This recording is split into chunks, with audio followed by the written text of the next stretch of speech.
Tara, you have been a medical doctor, psychiatrist, executive coach. You're a neuroscientist. And I think one of the topics that people are talking a lot about these days is stress. Mm-hmm. So right at the top, I'd love to understand, when you hear the word stress, what does it mean to you?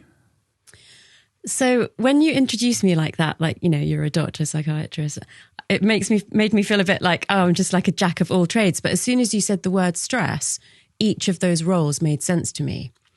So I define stress as when the load on your body or mind is too much for you to bear.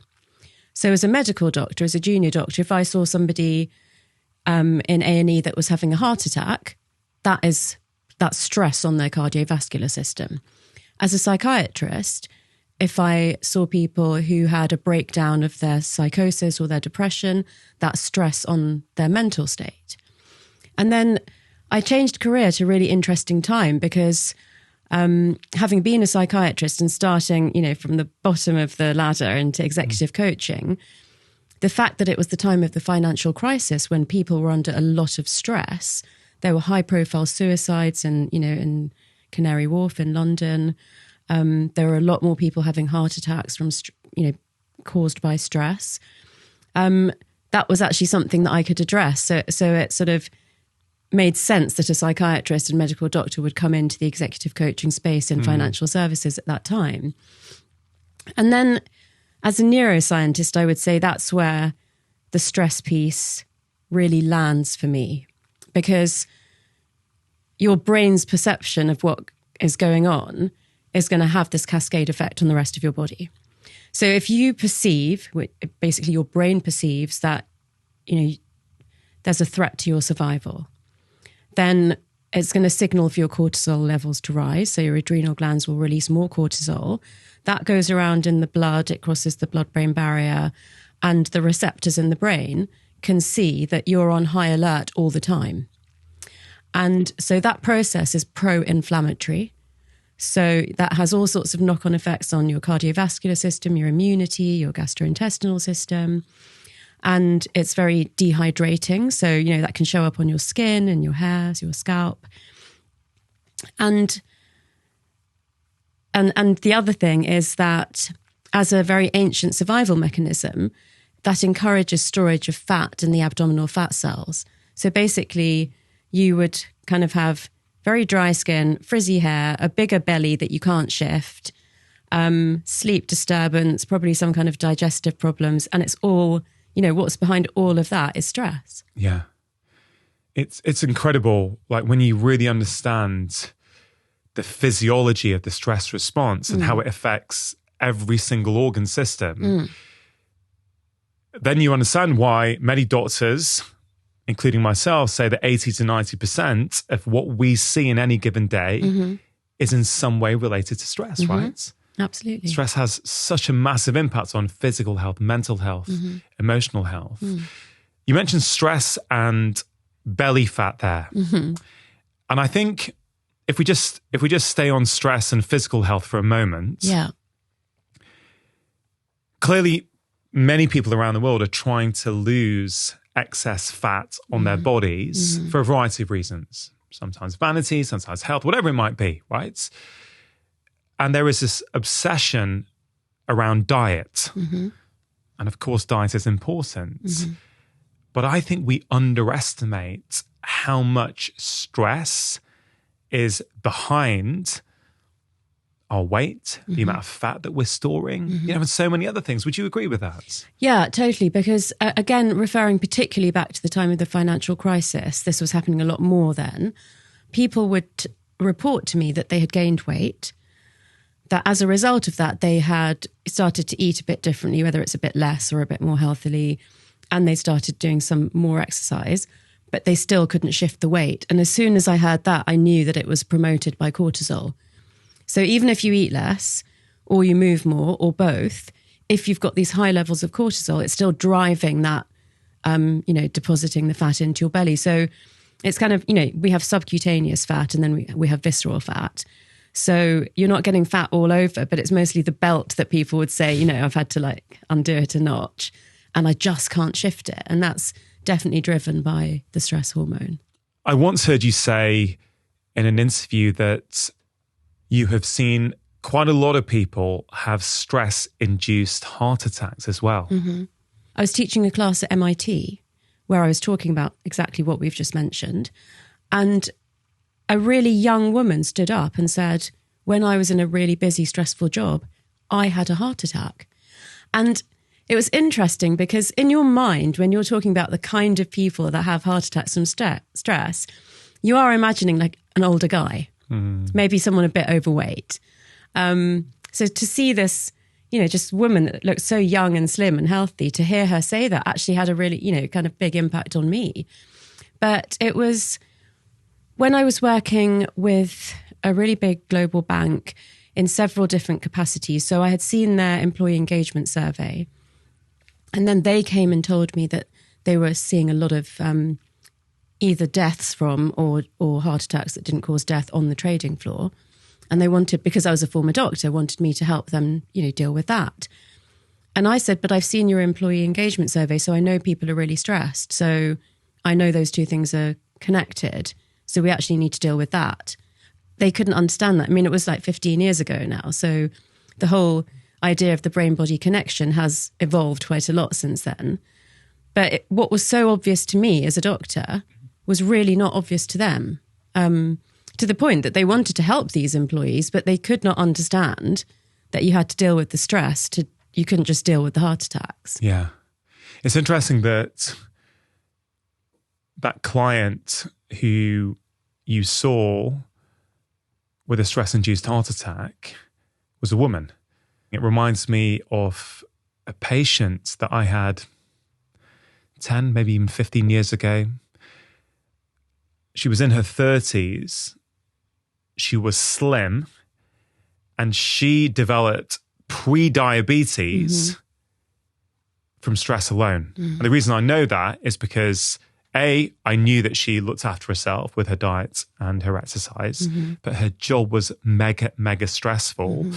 And when we helped her address that, when she realized that she needs to address that, within a few months, without changing her diet and her exercise, her blood sugar came back into the normal range. Really? So it's kind of stress's impact on our physical health, I think, is profound. And I don't think the public know enough about it.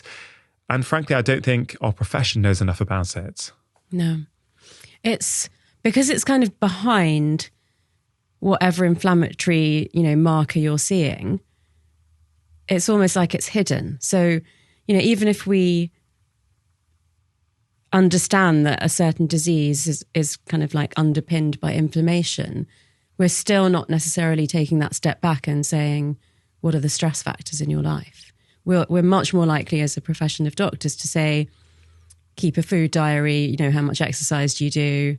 How do you sleep? And keep focusing on those physical things. And I think that's a problem, but I also think do you remember when we did the episode during the pandemic, early on in the pandemic, and I said to you, this is either going to be a mental health crisis or a spiritual revolution. I think we've still got our options open. So I feel like some of the things that we learned during the pandemic, whether it was just the benefits of being in nature more, or whether it was understanding mental health better, I think is opening the door to the medical profession and educating the population about stress and how big an impact it has on all of those other things. Yeah, I do remember you saying that. There's a lot to unpick there. Spiritual revolution, nature. I definitely want to get into all of that. Because we focus on women a little bit, we've said, your client, my patient, and what happens on the back of stress. I'd love to know, in your experience, do women and men handle stress differently? Obviously, these are generalizations. Yeah. But I would say, what I hear when I'm, in a taxi talking to the taxi driver, or just, me with my girlfriends or whatever, is it's still this idea that men don't talk to each other about things like stress and mental health as much as women do. But on the other side of the coin, I think that because of this myth that women are better at multitasking than men, women put a lot of pressure on themselves to do everything, be everything, be the mum, the wife, still have a career, do your fitness. Often with the kind of type A personalities that I work with, they've got a super stressful job, like they're a law firm partner, and they go and do really high intensity exercise. And I'm always telling them that is spiking your cortisol. So actually you are exactly the kind of person that should be doing more gentle exercise because of your your personality type and the stress of the job that you've got. And I think that women under stress can either, skip meals, or because of the pressure of being a certain weight, they can be dieting in a way that's not actually healthy and helpful. So I think that contributes to, stress on the system, because if you're not properly fueled, then it's really hard to do all the things that you need to do. So I think there are different issues for, the two genders that we're talking about. And there is some research that shows that men are very good at adaptive stress responses. So if there's a crisis, they can deal with that and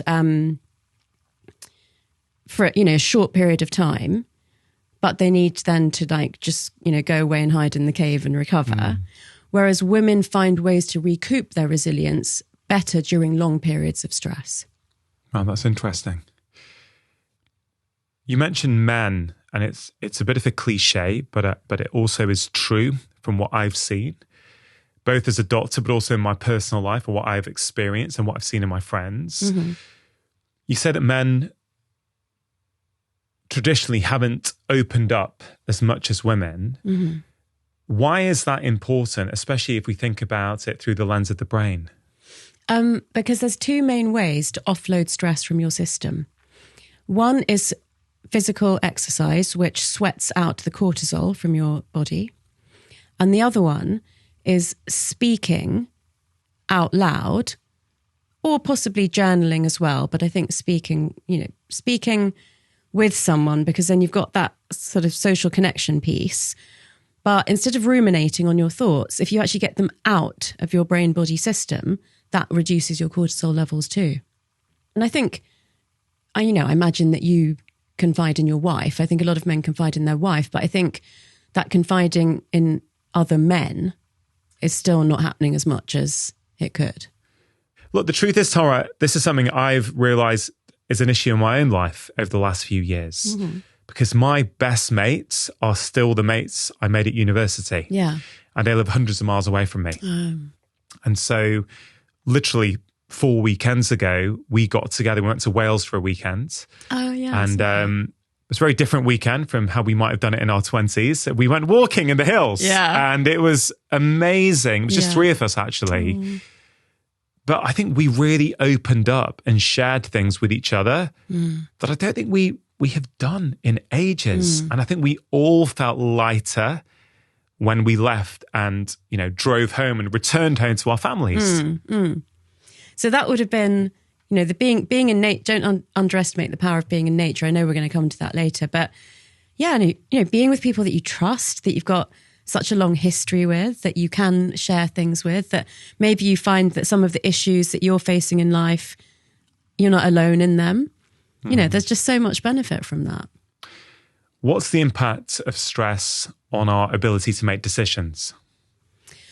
Yeah, so basically when those receptors in the brain sense these high levels of cortisol, another thing that they do is they reroute the blood supply. Because they're perceiving an imminent threat to our survival, they don't want to give up resources for things that are not crucial to our survival. So basically, thinking flexibly, regulating your emotions, suppressing your biases, solving complex problems, being creative, being imaginative. You don't need to do any of that to survive. Mm-hmm. So I call it going into low power mode. The blood supply is really just going to the parts of the brain that need you to wake up in the morning, do the minimum amount of self-care, make sure you don't lose your job. But in terms of, that complex decision making, where normally the prefrontal cortex is regulating the emotions that are coming from the amygdala, that regulation becomes less good. So in the stress state, we're likely to experience emotions like fear or anger or shame. And that has a very negative effect on our decision-making power. You mentioned two terms there, the prefrontal cortex and the amygdala. Mm-hmm. What are they? So the amygdalae are two almond-shaped structures that are in the limbic system, which is it's the sort of size and shape of your clenched fist. It's deep inside your brain. And then the cortex is the part of the brain that's around that. And in that system, there are these two almond-shaped structures, which is where all of our basic emotions start from. But the limbic system and the cortex, they're talking to each other all the time. And the prefrontal cortex is just the part of the outer cortex that's here at the front. When we experience an emotion, the prefrontal cortex can kind of regulate that so it's not too extreme. But when we have high levels of cortisol, then we're experiencing more of these what we call survival emotions, and the prefrontal cortex is getting less of the blood supply with the oxygen and the glucose in it, so it's less able to regulate those emotions. It's become very clear to me over the past few years that if who we are in the world is essentially related to the tuning of our nervous system, then it kind of means that if you are chronically busy, overworked and overstressed, you are literally becoming a different person. And then, if you follow that logic, it begs the question, like, who are we? Like, do we even know who we are if we are that stressed all the time? From my perspective, if I think about who I am today compared to, let's say, 12 years ago, when my dad was alive and I was in the thick of caring for dads, whilst, I was married, had a family, a job as a busy GP, and I was also helping my family care for my father. Yeah. I cannot believe what I used to do. Now that my life compared to back then is so much calmer and more under my control than it was back then, I think I was a different person. I think the same elements of Rongan were still there, but actually the way I saw the world, how I might take on a more victim mentality to the world as opposed to I'm in the driver's seat of the world, I think was very, very different. And a huge part of that, I think, was due to the state of my nervous system. Yeah. Yeah, absolutely. I love the way you've put that, if you're stressed all the time, you're literally becoming another person. I mean, I've never heard it put like that before. Obviously, I speak a lot about neuroplasticity, which is the ability of the brain to grow and change throughout life.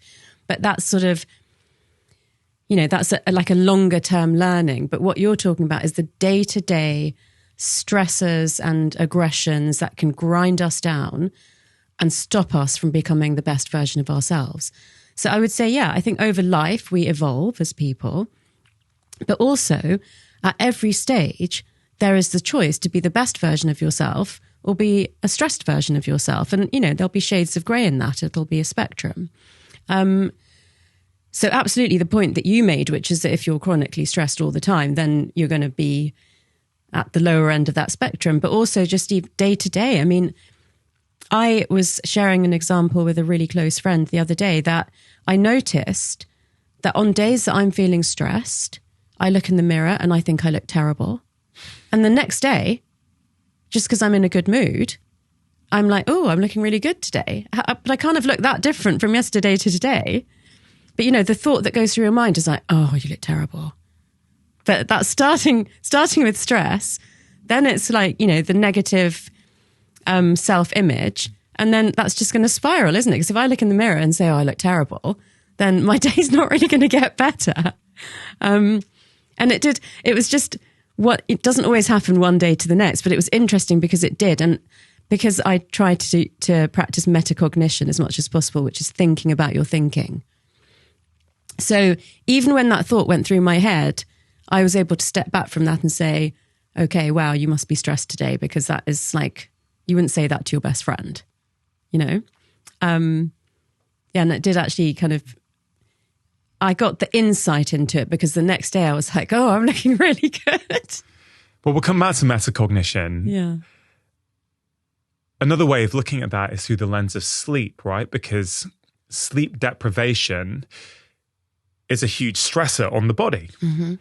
And if I just take me today compared to yesterday, on Wednesday night, I actually had a really bad night's sleep for a variety of reasons. Yeah, you said to me yesterday you were tired. Yeah, we had a long chat on the phone yesterday, and my brain just wasn't working. Like, I felt that it was just a bit mushy yesterday.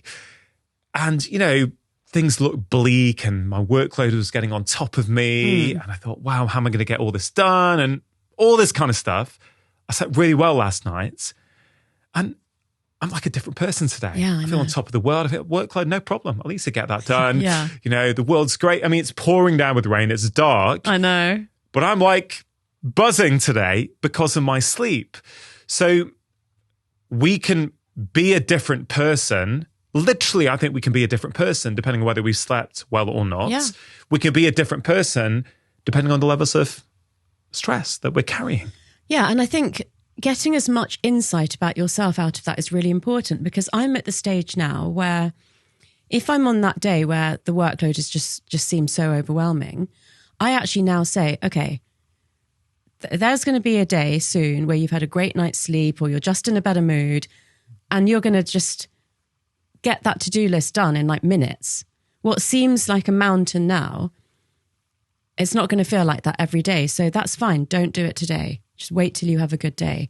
Because I've got so much evidence of this now, you know, of times where I was thinking, oh, I've got so much to do and like it's creeping closer to the deadline and I haven't done anything and I keep putting it off.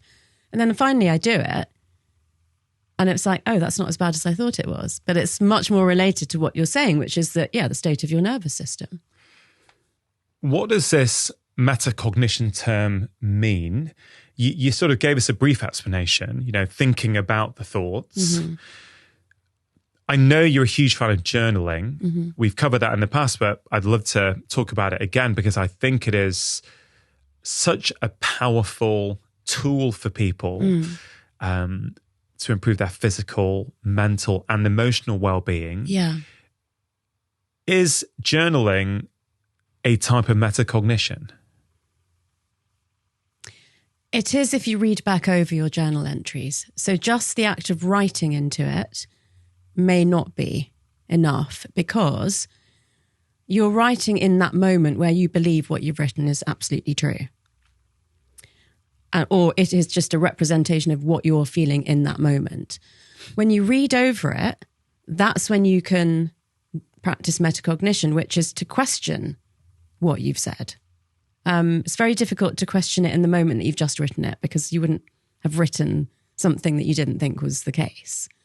So I think that a few things here.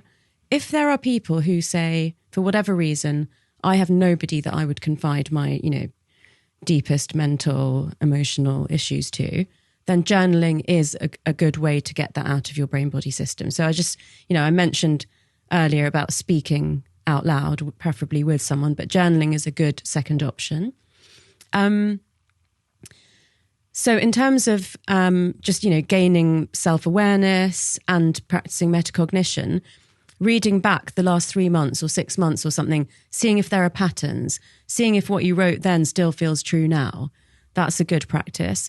And you mentioned that journaling is good for physical, mental, and emotional well-being. So many patients tell me that life just feels like a blur because of the pressures that so many of us face. The busyness, the overwhelm, the endless to-do list. I've heard it time and time again. Why haven't things changed? Why can't I bring these healthy habits into my life and make them stick?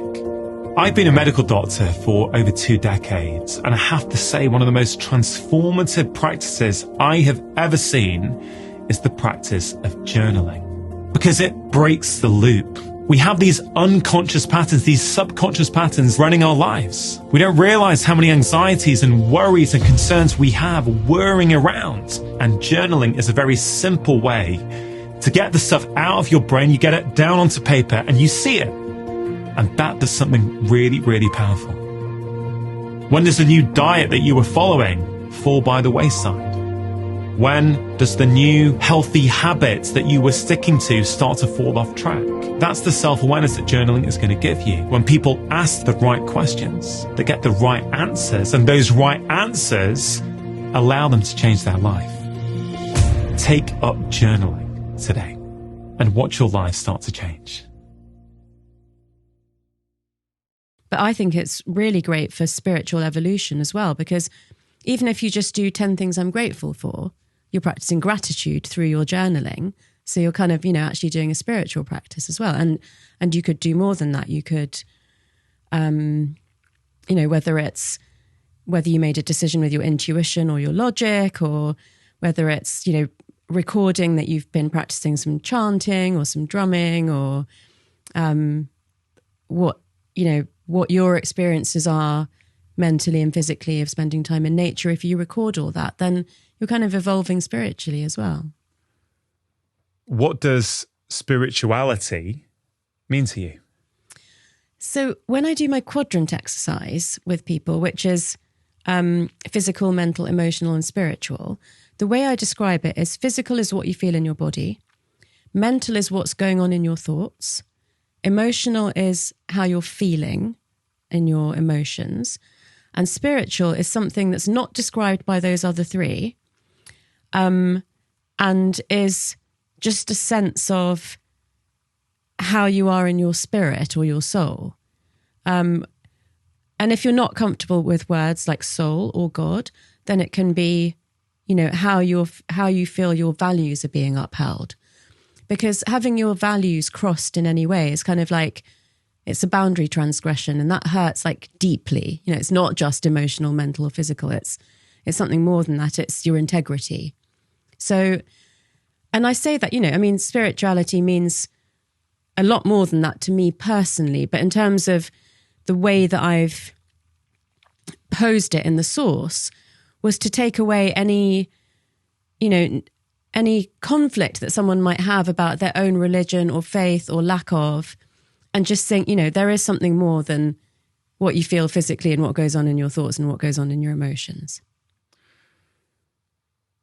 We've been talking about stress and the impact that chronic, unrelenting stress can have on us, right? Mm.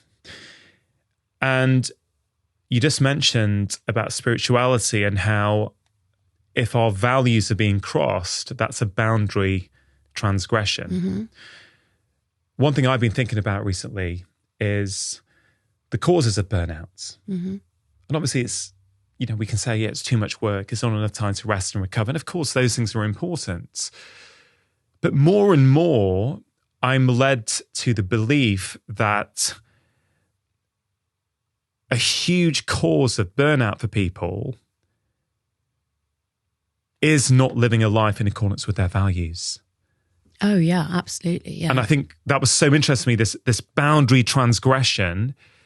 I think we can link that to chronic stress. Mm. And yes, I recognize that some people don't have much choice or autonomy in their work, let's say. Mm-hmm. I recognize that. But I think for many people, it ain't just the workload. No. It's also what they're doing on a daily basis. Yeah, and I think it's two things. One is that, so you could take two people, let's say you and I, and we could have the same job like we've actually had in the NHS as junior doctors. And one of us could burn out and the other one doesn't. Why is that? So partly, there are things that you can do to build your mental resilience, to build your resilience to stress. So if you have those tools and practices, if you've been doing them for years or you incorporate them now, that can help you to withstand stress. But the other thing is that there's clearly different thresholds for different people of what causes them to actually burn out. So, let's say someone gets divorced. Someone might find it a difficult experience, but, get through it, move on. And somebody else might completely break down. So basically two things. One is that we each have our own starting point or threshold. And two, we can do things to build that up. And I really found that actually in the pandemic, around the time that we spoke on the podcast, is that because I had been practicing yoga and meditation and, walking in nature and bathing with salts and, just all the journaling, because I'd been doing those things for so long, I could really immediately draw on the help that I can get from those things. But, a message that I kept putting out there is that even if you've never done these things before, if you start now, it will help you. If someone says to you, Tara, I hear all this stuff that you're saying about values, I know how important they are, but how do I find my own? What do you say to them? The first thing I say is, what characteristic do you most dislike in other people? Because the chances are that the opposite of that is your most strongly held value. I love that question. See, it's interesting. When I hear that question, I think that, but I also think something else, right? I think that many of us dislike qualities in other people that we have within us as well. And the reason we dislike it so much is because we don't like it in ourselves, but it's easy to not look inward and change something in ourselves. It's much easier to make a judgment of someone else. Yeah. What do you think to that? I mean, there's obviously truth to that, because psychologically that would be described as, something that's in your shadow, the shadow of your personality. So what tends to go in there are the things that you worked out as a child that if you did those things, you would get rebuffed by your primary caregivers. So you would hide those things away into your shadow. Things like, oh, don't show off, or stop being so bossy, or, share with your brother, stop being so mean. So those things, that can absolutely happen. But I think you have to separate that. And because, let's say, so generosity is my top value. So if I thought that that's because I actually feel like I'm not very generous, I think I would know. But, and I'm not just talking about money. I think, generosity of spirit, generous with your time. When I see people who could do something for somebody else, but they don't do it, I really notice that. And I don't think that I'm guilty of that one, let's say. So let's take you, right? You've shared that generosity is one of your top values. Mm-hmm. How does the knowledge of knowing that help you in your day-to-day life?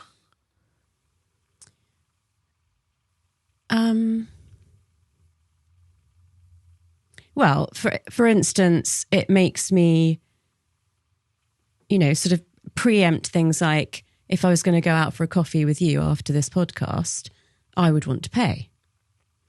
Or, even something that you said today, which is that, hey, if you want to, stay for a couple of hours after we finish the podcast, I can drop you to the station, unless that's too late for you, and I thought, well, I will get home a bit later than I had planned, but actually, how often do I get to see you? I haven't seen you for years. It's quite a long journey, so I'm not easily necessarily going to see you again, as soon as I would like to. So, sharing my time with you, I think is, I see that as a gift. Is it something you constantly are assessing? For example, in your journaling practice, I think your daily journaling practice, unless something's changed over the last few years. Oh, it's not every single day. Okay, so your regular journaling practice, do you ask yourself, or does generosity come up somewhere? Am I living in alignment with this value? Or is it not quite as, I don't know, is it as specific as that? No, so I think that one, because I've identified that one a long time ago, and I do feel like it is a strong characteristic for me. So what's more likely to happen is if I feel like somebody's not being generous towards me, whether it's with their time, listening, or, somebody owes you money or whatever it is, I feel like that would make me question, is this person a true friend? Is this person somebody that I want around me? And, I remember when, I was in my 20s, I had a friend who literally gave me her last £5 note. We had no money. And she was like, oh, I've got a £5 left, but you can have it, And so but to me, I will never forget that is a really generous person. And then there are people with lots of money that wouldn't do that. So It's about your attitude. It's not even about being equal, because I think, you pay things forward, you kind of like, you get a lot of help from one friend here and you give in a different way to somebody else. But it's just, if that value is so important to me, then it's more about making sure that I feel that in my social circle. What are some of the other values that are important to you? Trust is a really important one, mostly because, what I usually say to my team is, we do sign contracts, obviously, but mostly I say I operate on trust. I make my decisions on trust. Somebody could break that, but I choose to live my life based on trust. So obviously then, if I feel like there's somebody in my life that isn't trustworthy, that would be a serious boundary transgression for me. I love what you just said, and I love it because you're making a very intentional choice about how you want to live your life. Mm-hmm. You are essentially controlling what you can control, right? You're basically saying, I'm going to go into things based on trust. Now, if someone chooses to break that trust, you can't do anything about that. That's out of your control. Yeah. Whereas taking this back to stress state, right? Because trust, you can't really operate from trust if you're stressed. No. Right? Because the fear response, I'm in danger. You don't want to trust people if you feel in danger, right? No. So trust is that you have to have a calm, regulated nervous system to operate from trust, first of all. But what I really love the most about what you said is that, look, yeah, people may cheat on you. People may break that trust. People may do those things. But if you choose to live because you're scared of that happening, well, you change who you are, and you can't even control it anyway. No. And let's just use that example because you used it. If somebody cheats on their partner, at the end of the day, the problem is theirs. They've let themselves down as a person. They've, had the impact that it's had on the relationship. I can walk away from that and say, I'm not a cheat. Thank goodness, I should feel really good about myself. But the problem often is then, if we take a relationship as an example, that experience of, let's say, someone in a relationship, one party has cheated for whatever reason, okay? The party who hasn't, yes, as you said, they can walk away. They know that they didn't cheat, and maybe, integrity, trust, these are core values to them. So they know they didn't break that. But unfortunately, because of how our brain is wired, often what happens is that then impacts how we show up in the future. Yeah. Because we were cheated on once, it's less likely we want to trust in the future. Yeah, that's true. So I want to go back and pick up on something that you said about that you can't operate based on trust when you're under a lot of stress. So they're actually opposite states. So the survival emotions, fear, anger, disgust, shame, and sadness, which correlate with the hormone cortisol. At the other end of the spectrum, we have joy, excitement, love, and trust, and they correlate with the hormone oxytocin.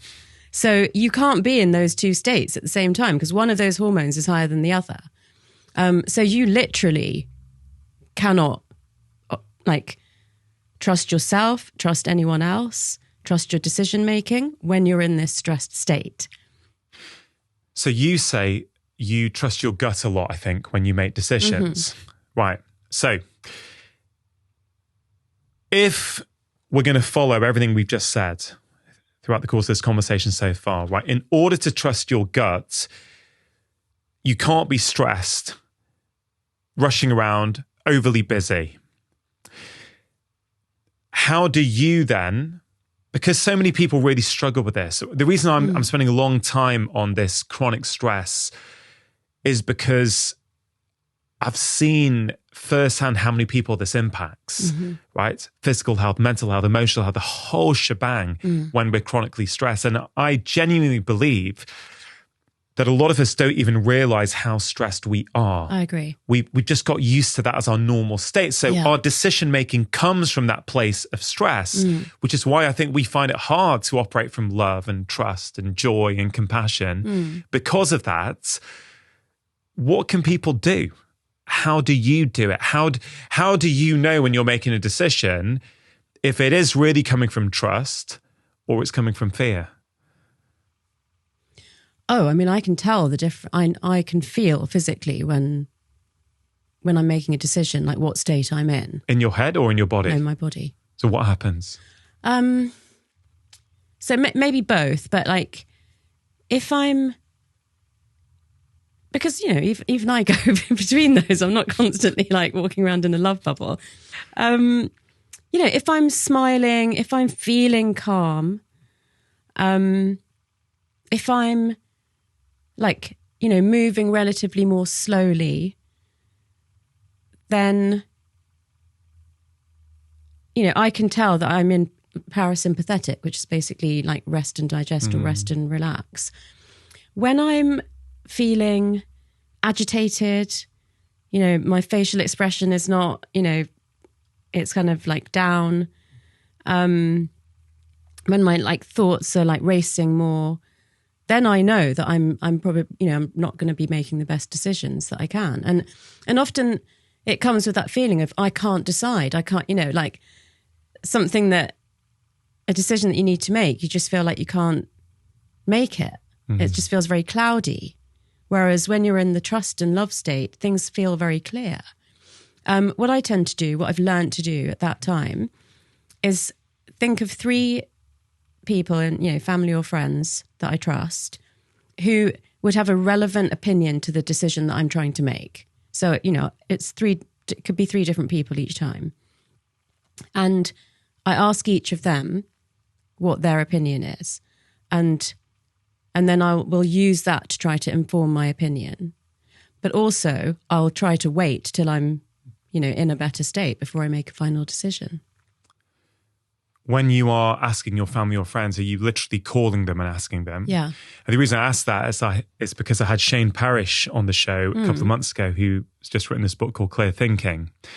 And in that book, Shane talks about having a board of directors that we can always refer to. But those board of directors could be dead. They could be fictional characters from the past. So he, you know, he wouldn't be against what you just said, but he would be, you know, I guess he would make the case that, let's say, for example, someone doesn't have access to friends or family and they feel really, really isolated. Maybe this board of directors side is super helpful for that person. You've got friends, you've got family, you can call and ask for help. But it's almost like imagining, well, you know, let's say someone had you on their board of directors. Well, what would Dr. Tara do here? What would she say in this situation? You know, what would my grandma who died 10 years ago, what would she say about that? I guess in both examples, what's going on? In some ways, we're getting out of our own heads and our bodies and minds, and we're getting a bit of distance. Yeah, so it's basically coming back to that idea of metacognition, which is that when you're embroiled in your own thoughts and feelings, it can be very difficult to be rational and have perspective. But if your brother came to you with the same issue that you're experiencing, you would be able to give him some advice. So by having either the actual friends or the fictional board of directors, you're stepping like one step aside from yourself. Another thing that I say to people is, what would your sister or best friend say to you? Or, you know, what would your wife say to you? And another exercise I do on my own is I sort of acknowledge that I am here in the present today, the age that I am, and I pose a question to myself 7 years in the future, and then actually walk 7 steps forward and turn around, and as if I'm looking at Tara today, and I identify myself as Tara plus 7 years, and then I answer the question.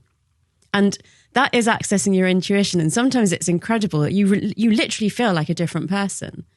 Like you're looking at that Tara and just thinking, if only you knew what I know now. What does intuition mean to you?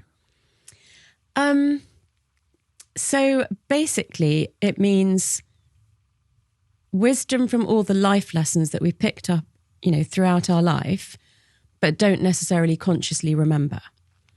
So, let's start with just that basic fact, which is we cannot remember everything that we've experienced in our whole life, but we will have, we didn't quite finish off with that cheating example. So let's use that as an example. We may have been in a relationship that we thought was going to last forever, and then the person cheated. And, you took us up to the point where that leaves the person that's been cheated on less willing to trust people in future. And if that happens 3 or 4 or 5 times, then yes, that's your pattern. But if you say, maybe it's because I'm choosing the wrong kind of person for me, maybe it's because I'm choosing someone that doesn't have the same values as me, then you can use your judgment to make a different decision the next time round, or to make it very clear that that is a deal breaker for you. Sometimes these things aren't actually said out loud beforehand. So intuition would be, in that example, a way of making your own judgment based on relationships that you've had before, people that examples of relationships that you have in front of you, of whether this is likely to be a trustworthy person. And then just in all other scenarios, it's the knowing that you have, not based on anything logical or, obvious data, but based on a sense that you have of the world through the experiences that you've built up. Yeah, I love that. I asked my wife this question yesterday. I said, what's intuition to you? And she just had a couple of seconds thoughts and said, a knowingness not based on logic. And then she got up and went and put the kettle on. I was like, that's amazing. I love that. That's really, really good. I kind of like that. And it sort of echoes what you just said, right? Yeah, totally. But where does that knowingness come from? Well, it comes from all the experiences that we've had in life, but we don't necessarily remember. So it comes from, again, let's take up this cheating example. It comes from the relationship that you witnessed between your parents when you were a kid. It comes from the way your parent of the opposite gender, whatever it was that they did to contribute to or belittle your self-worth. Okay, I'm loving this, Tara, right? So let me continue on that thread, right? So it's based upon your past experiences and what you've learned, because of course the brain doesn't forget, it logs all of this stuff. Mm-hmm. So let's keep on that cheating example. So that individual who has been cheated on 5 to 10 times, let's say. Mm-hmm. 10 years on from that, when they make a judgment based on intuition, their intuition is predicated on the fact that they've been cheated on for 10 years. Yeah. So, which kind of makes sense because the brain is always trying to predict the future based on past behavior, right? Mm-hmm. So it kind of all makes sense. But that can also be problematic because that person can be tapped into their intuition, which says, hey, when you get into relationships, someone's going to cheat on you. Mm. But actually, that's probably not that helpful. And I guess we believe, a lot of us, that intuition is a good thing. Mm-hmm.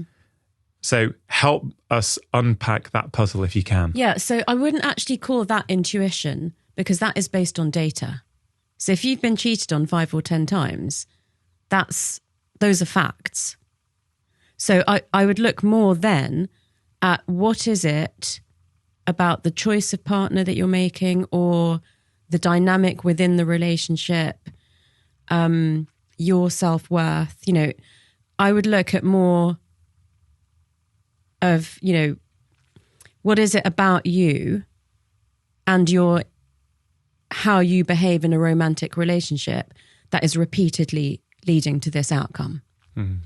So it would be logical for that person to think that the next person they choose is not going to be faithful to them. It totally makes sense, doesn't it? Yeah. So I think intuition is more, An example of that is when a relationship it's obvious to everybody else that it's going to end soon, but the person is clinging on because they're afraid of being single, or they, feel ashamed that they couldn't make it work. There are so many times where the two people in the relationship are so unhappy that they should just say, you know what, we used to make each other happy once. We're actually now making each other unhappy. We should probably just let each other go. But, that period tends to be quite drawn out, and that leads to like more negative experiences.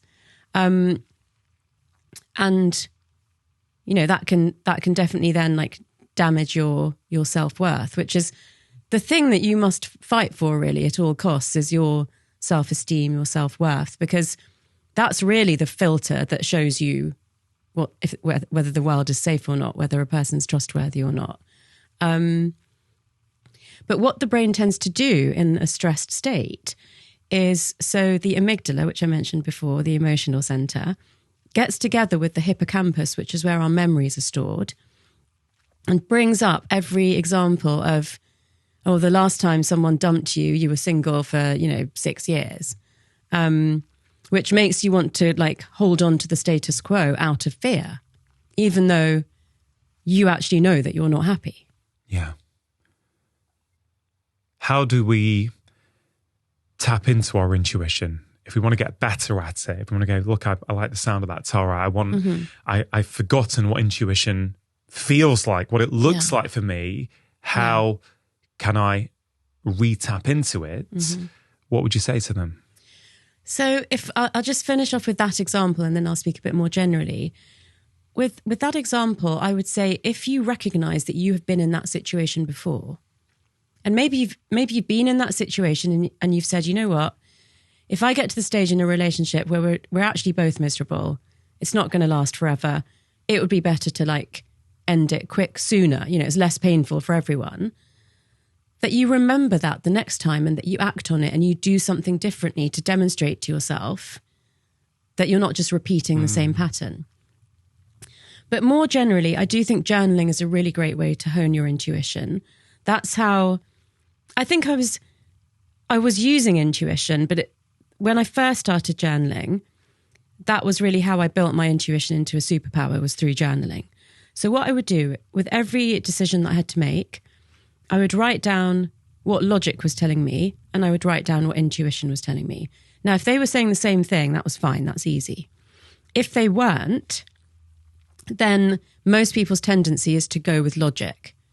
So what I would suggest is that in a low-risk scenario, if your logic and your intuition aren't aligned, do an experiment and go with the intuition and see what happens, and write it down. And then as you become more confident in your intuition, do it with something that's a bit more, high stakes.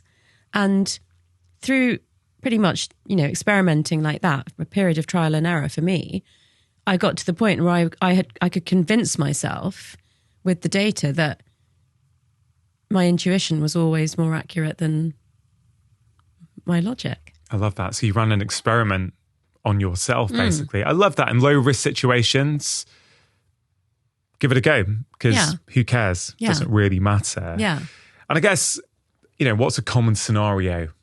It might be, I don't know, applying for a job, or someone's got 3 job offers or 3 jobs that they can't decide, right? So that's presumably for most people, quite a high stakes decision. But I guess the lesson is, if you've been practicing for a period of time, let's say with journaling, then when that high stakes decision comes into your life, you've got evidence to kind of say, hey, listen, I know that usually my intuition is correct.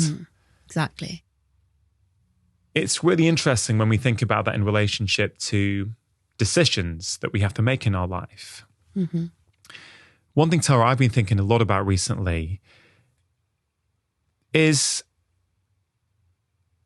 this idea that people, I think, especially today, because we live in this era of information overload, right? Let's even talk within our, our wheelhouse, health and well-being, right? there's a million experts online, right? We're not all saying the same thing. And what I see often happening is that people have an over-reliance on experts. Mm-hmm. And what I mean by that is not that they shouldn't listen to experts, but that let's say you were saying one thing and they like you and they trust you and they go, wow, you've got all the minerals, you've got all the qualifications and the experience. Mm-hmm. And let's say you have a particular perspective on one thing. Yeah. And then they also like me and go, yeah, but you've also wrong and got the minerals and the experience and the qualifications, but you're saying different things. Yeah, so let's give a concrete example for that. So I don't eat breakfast. So I only eat between 12 and 8. So let's say, I'm just saying what I do. I'm not saying everybody should be doing that. But, let's say that I say I don't eat breakfast and you say you do eat breakfast. And we both got the same qualifications. So I think what you're trying to say is that then each person has to think, okay, there are pros and cons to eating breakfast or not eating breakfast. What is right for me? Yeah. Each person should know their body better than any doctor or expert. Agreed. Exactly what I'm trying to say. Yeah. And so I guess what I'd love your perspective on is for people who are listening to this right now, who do get into a jam on those things and go, man, I find it confusing when, I don't know, this guy says low carb and this person says plant-based and I don't know what I should do. How do you help that person become their own expert? It is quite hard because, even with like the team of people that work for me, they come to me for the latest on, what should you be eating, what should you not be eating. And we'll be back to the conversation in just a moment. Now, many of us struggle to find time to eat all of these incredible whole foods. That's why I'm a big fan of good quality whole food supplements like this one that's been in my own life for over 3 years now. It contains over 75 whole food source ingredients, vitamins, minerals, pre and probiotics, and it can help us support our energy, focus, digestion, and our immune system. AG1 are giving my audience a fantastic offer, 1 year supply of vitamin D and 5 free travel packs with your first order. You can see all details at drinkag1.com/livemore or just click on the link below. And now, back to the conversation. I remember one of them asked for Christmas to get one of those food intolerance tests that you can get. And I said, why don't you just listen to your body? And she said, well, I'm not you, Tara. I'm not a doctor. Like, I can't do that. I think it's important for people to know that intuition is often referred to as the sixth sense. But the actual sixth sense that we have is called interoception, which is our sense of the physiological state of the inside of our body. It's how we know when we need to go to the loo or how we know when we're hungry or tired. But you can hone that even further. So, a very, very simple thing to do is keep a food diary for a week, write down everything that you eat, and then make some notes about whether you were bloated or whether you went to the loo or not, or how your mood was or how you slept. And just, try to get to know yourself better. It's kind of not directly related to this, but, I did notice again during the pandemic and since that book, The Body Keeps the Score, has gone back into the bestseller list. So I think people are realizing that a lot of their trauma or, psychological stress was somatized into their body. So, it was coming up as aches and pains and changes in posture. Yeah. So the more we can educate ourselves about our own body, which only means listening to and looking at, do you look dehydrated? Are you bloated? When you eat a certain food, do your lips tingle? Yeah. I think one of the most powerful things that people can do to become their own expert again is to have some form of daily solitude practice where they're actually practicing. Mm-hmm. So, it's a great book, The Body Keeps the Score. Bessel came on the show last year. We had a wonderful conversation together. Oh, wow. And I know you're a practitioner of yoga. I believe that you've said in an interview before that yoga is one of the things that really helped you learn about your body. Mm-hmm. And I think for many practitioners and people who love yoga, it absolutely does that. I don't think it's the only way. I think there's many ways, but that is certainly one way. But you mentioned interoception. I think we all need some form of practice, I think daily, even if it's just 5 minutes, where we are practicing that, whether it be a 5-minute yoga sequence in the morning. And I guess for me, and I've sort of been advising this to patients for years now, I like people to have the same practice every day. Okay. Because I think the consistency of the practice allows you to start detecting what's different. So if you do the same 5 yoga moves first thing every morning, on some days it's going to feel fluid and easy and your body's going to feel light. And on other days, it's going to feel tight, or one part of you is going to have a bit of tension, which wasn't there the day before. My belief is if people do that regularly, they start to develop the skill of interoception. And I think that helps them build intuition because they're tuning into themselves. There's so much. I love what you said. There's so much here. So when I'm really, very strict about doing a daily yoga practice, then on a day where I think I actually can't, then the minimum I have to do is lie on my mat for 5 minutes.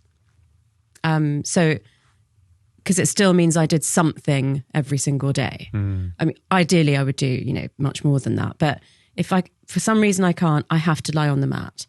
I have to make contact with the mat. And so it's funny, sometimes I lie on the mat and I think of myself on a sort of seesaw and I think, how do I feel? Do I feel like my feet are above my head, or, which way around do I feel? And that tells me something about myself. But I would suggest a body scan is a really good thing to do for this. And, we usually do the body scan sort of about the outside of the body. So we go through like the toes and the knees and the hips and the, head and everything. But you can actually then go inside and you can say, how do I feel in my brain? How do I feel in my throat? How do I feel in my lungs? How do I feel in my stomach? How do I feel in my bladder? So you can, you're not getting necessarily physical sensations from those, but you can start to think like that more so that, you are more aware of what's going on the inside of your body. And then what I wanted to connect that to, where you were talking about interoception being connected to intuition, is to remind us about the two-way connection between the brain and the gut itself. And the gut, well, you could almost argue the gut microbiome and the brain. So there's also a biological impact on intuition, because if your gut is inflamed or depleted of good bacteria or leaky or bloated, then you've got to start thinking that's going to have a psychological impact too. I mean, we know that the brain signals to the gut and the gut microbiome, and they signal to the brain. We've known for a long time about the vagus nerve, but now we know that they also use other nerves in both directions, enteric nerves. They send hormonal signals in both directions. They send other chemical messages in the blood called cytokine messaging. So there's a lot going on between your brain and your gut, and both its physical condition and, your psychological sense of the inside of your body are really important to that. I love that. And I think it's really important for people to just really understand that what you just said about interoception, you feel, how does your brain feel? How does your bladder feel? How do your lungs feel? Someone may go and try that tomorrow morning. Okay, look, Tara, wrong, and I can't feel anything, right? I don't know what you're talking about. It gets easier with time if you practice, doesn't it? Yeah. Suddenly you start to, I think we've lost touch with our bodies, certainly in the West, right? We're a head-focused society. Totally. I have been for many years and lost touch with what your body is telling you. But your body can tell you so much. But you've got to practice. So I think the reason why, or one of the reasons why people struggle with this tsunami of expertise out there is because they've lost touch with themselves. Yeah. And you simply cannot, in my view, regain that without some intentional time alone each day. No. And I think that if someone said to you, oh, well, like, you know, I can't feel anything from my lungs. Well, a good signal of how your lungs are doing is how you're breathing. Yeah. So even if you just focus on your breath for 5 minutes. Totally. Where does journaling fit in here? And I guess what I'm getting at is that there's many ways to tune into ourselves, right? You can do it, I guess, bottom up, sort of through the body. I've got tightness in my abdomen. When I breathe, my left side's a bit tighter than my right. So you're building up that body awareness.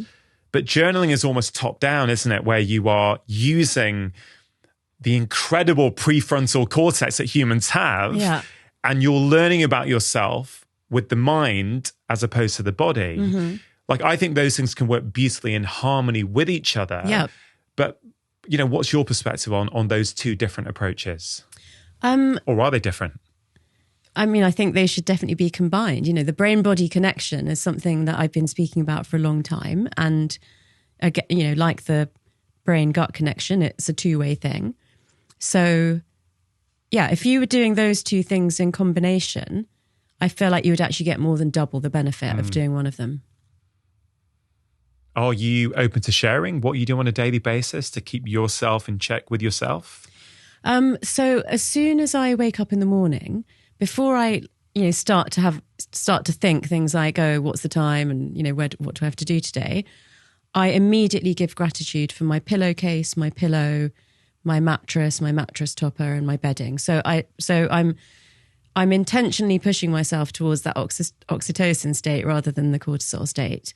As soon as I'm aware that I become awake, I then do deep breathing whilst I'm still in bed.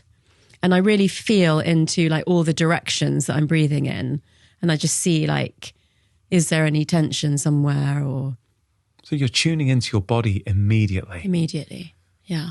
You're not allowing yourself, I guess, often into the emails, the social media, the news, where, you know, you've lost touch with your body and you're right into your brain and your thoughts, right? Yeah, I mean, I don't have my phone in my bedroom, and it's several floors down, so it's quite a while till I can get to my phone.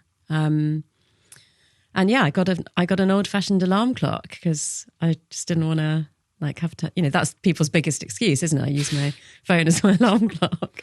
So gratitude, breathing, yeah. And then I get up and I take my probiotic first thing because I have to give a 10-minute gap before I can eat or drink anything. And then I will look at my phone. But what I love about that is what you have just said you do as a neuroscientist, former doctor, coach, right? With all your knowledge and experience of helping people, you have built into your life a practice, dare I say, a ritual each morning, whereby within minutes, it's not much. That gratitude is not much. Yeah. That breathing is not much. And, you know, 10, 15 minutes later, you're on your phone, right? Yeah. That's very achievable for people. Yeah.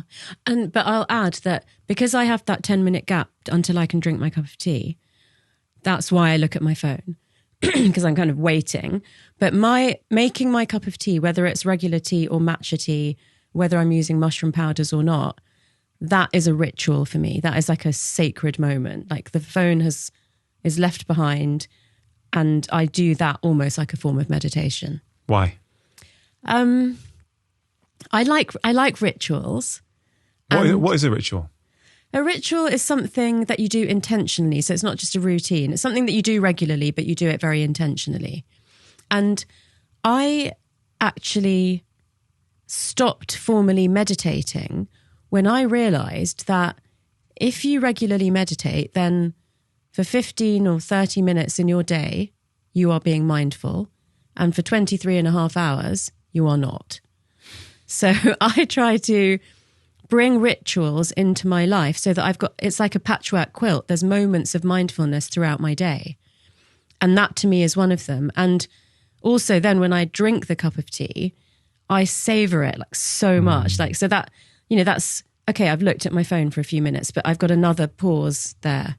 Yeah. And, you know, then I'll go and get like ready for the day. But it's something that became like a real demarcation between work time and home time was the way that I would prepare my vegetables, peel them, chop them, think about what I'm going to cook.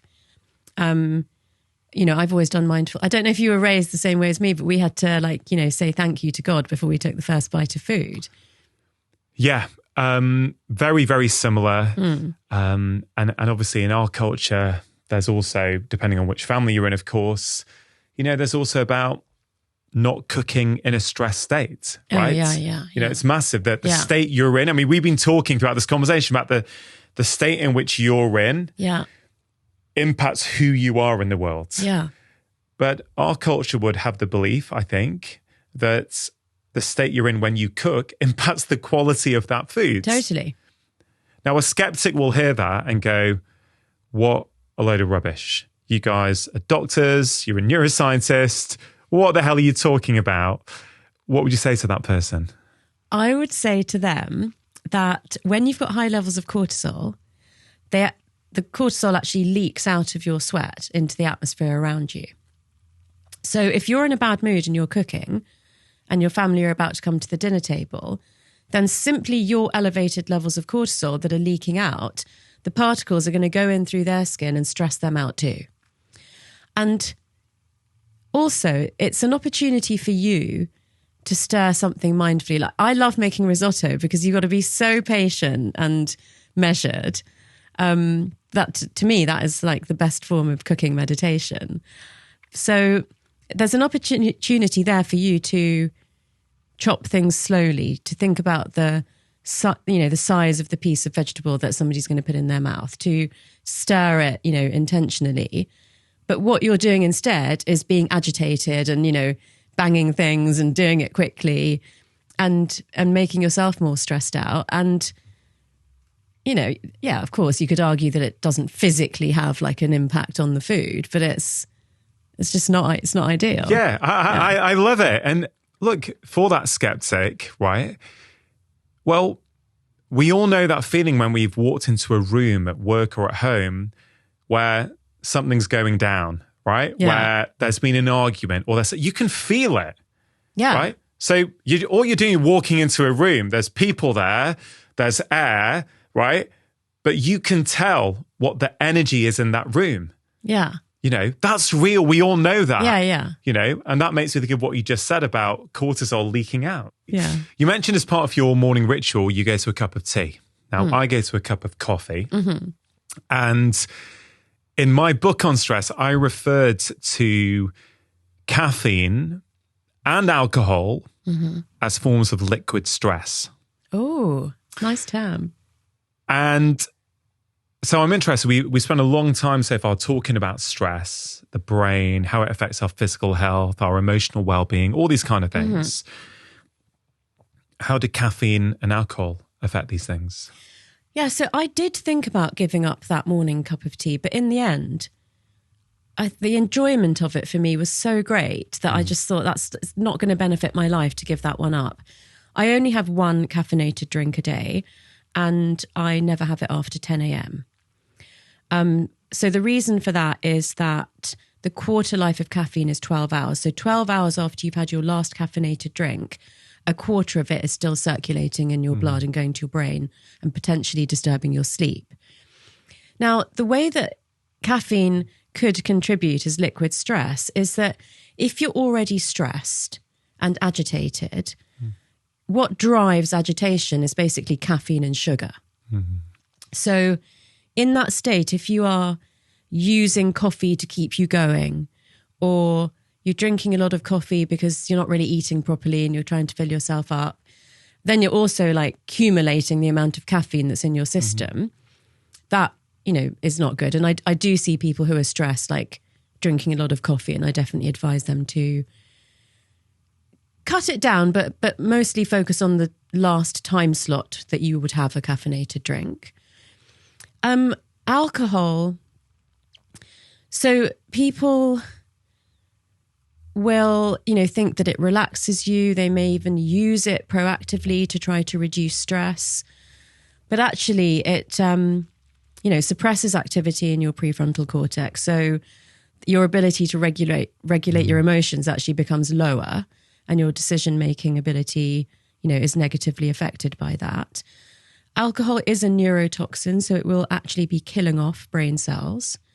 And the other thing is that, obviously because of COVID, we all know that we used alcohol gels to kill bacteria. So basically alcohol, like antibiotics and processed food, affects the good bacteria in your gut as well. And we've already talked about how that connects with, your intuition, your decision-making. And the effect on sleep as well. So, of course. Yeah. Yeah. Although I have to say, from heart rate variability monitoring, I can tell you that not leaving a 2-hour gap between finishing eating and going to bed is as disruptive for your sleep as drinking alcohol before you go to bed. Now, I know what heart rate variability is, but for someone who doesn't, please explain that first, and then let's elaborate on what you just said, because that's huge. Yeah. So heart rate variability monitors are, I was using them during the financial crisis. I was using them on my banking clients. And at that time, they were quite clunky gel electrodes. I remember. Yeah. But nowadays, people have those bracelets that basically are monitoring your heart rate and also an element of your heart rate, which is called the variability. So you and I, we may both have a heart rate of 60, but mine might be like a metronome, 1 a second, and yours might get faster sometimes, slower sometimes, and just vary.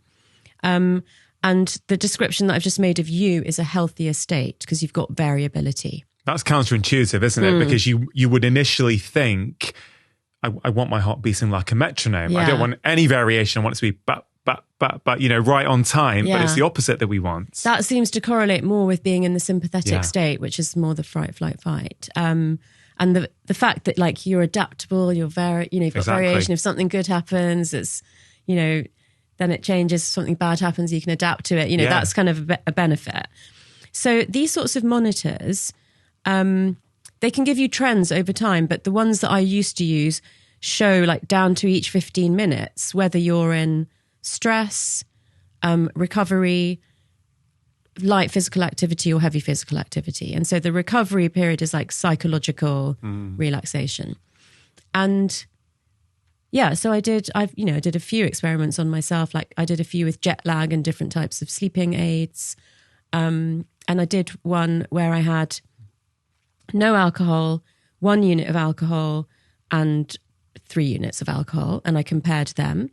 And I didn't do this one intentionally, but I went to the theatre with someone and they were happy to eat afterwards, which, I finished eating by 8. So this was kind of starting to eat really late. And by the time I got home, it was late and I couldn't, at that time, I didn't know this. So I came home, it was late. I went to bed. Couldn't sleep for 2 hours. And when I looked on my heart rate variability monitor, it looked like I'd had 3 units of alcohol because it was just 2 hours of red stress before I actually fell asleep. And now that I know that, I'm very, very conscious that if I haven't digested my food, I know I won't sleep. So I'm conscious of always trying to leave that gap. When it's not possible for various reasons, recently I was filming on the Navajo Nation, basically living out of a van. And when we got to a motel, we hadn't eaten for a long time, so we had to eat. And I worked out that I needed to get 8 hours of sleep to be good for the filming the next day. But ideally, I needed to stay awake for 2 hours to let my food digest. And I had this book about the Navajo people that I needed to get through as well. So I thought, okay, I'm going to end up going to sleep at 1, which is really, really late for me. But I can read the book for 2 hours because I'm not going to sleep anyway. And I'll still get 8 hours sleep because we're not having an early start.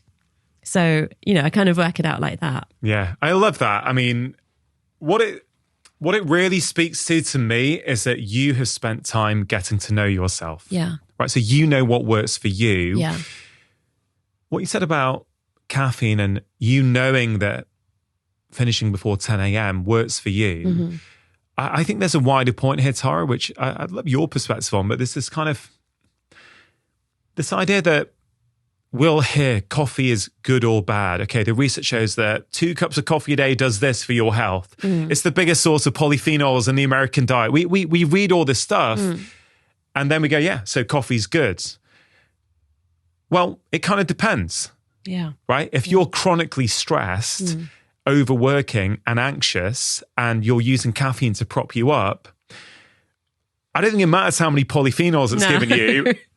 Like, it's probably not going to be good for you in the context of your life. But for someone else, and to be clear, I drink coffee. Like, I think that, caffeinated drinks can absolutely form part of a healthy, balanced life. I completely agree. But you've got to tune into yourself and figure out what works for you, don't you? Yeah, absolutely agree. I mean, there is some evidence that a small amount of caffeine is actually like beneficial for your, your brain as well. It's just like it's the too much and the, what time that's the issue. Yeah. We touched on nature earlier. We haven't gone into depth on nature. And there's a term you texted me about yesterday, neuroaesthetics, which I thought that is a wicked term. I haven't heard of it. Okay. So we've been talking a lot about stress, right? And the damaging effects of too much stress. One of the antidotes is nature, right? So neuroaesthetics is basically the science of the impact of beauty on our brains, on our health, our mental health, and our longevity. And so within that, you're frowning. No, I'm thinking, I'm taking it in because I love it. And I've never heard the term before. I absolutely love it. Yeah. The impact of beauty. Yeah. I love it. So it basically says that making or beholding creative activities is good for your health. So that's art, dance, music, and it's both doing a painting or going to an art gallery. It's both, singing in the shower and going to see a musical. And it's both dancing around your living room or going to the ballet. And there are, differential benefits of making and beholding. Both are good for you, but, ideally you would do a bit of both. And so within that, you and I might have the same taste in art, but different taste in music. But nature is the palette that we have existed in since the beginning of time. And so we all feel a sense of beauty when we're in nature. And, we know that when we're in nature, our blood pressure goes down, our heart rate goes down. There are certain trees that secrete chemicals called phytoncides that boost the natural killer cells in our immune system. So there's a lot of good stuff going on when we're in nature. And yeah, that's pretty much it. That, basically thinking of nature as like a beautiful, scenario, and understanding that beauty and creative activities are so beneficial to us. And if you think about it, when we lived in the cave, we lived with the seasons, we looked at the stars in the sky at night, we walked barefoot like you try to, and we danced around the fire, we beat drums, we chanted, and people, once it went dark, it's not like you could be hunting or whatever, but it's, people there was no excess time for luxurious activities. When you lived in the cave, it was all about survival. So we really believe that these sorts of activities are somehow crucial to our survival, whether it's the social connection or whether it is like the benefit on your cardiovascular system of, lowering your blood pressure and heart rate. Yeah, it's a beautiful idea. It's a reassuring idea. We all feel good when we're in the forest or in nature. Yeah. Right? Generally speaking, it's hardwired into us, isn't it? Yeah. Yeah. For a number of reasons. I don't know if you've read the book by Dr. Keltner, or he's a Berkeley professor. He's been studying happiness for 20 plus years, and he released a book about a year ago. I think it was called Awe, or The Science of Awe.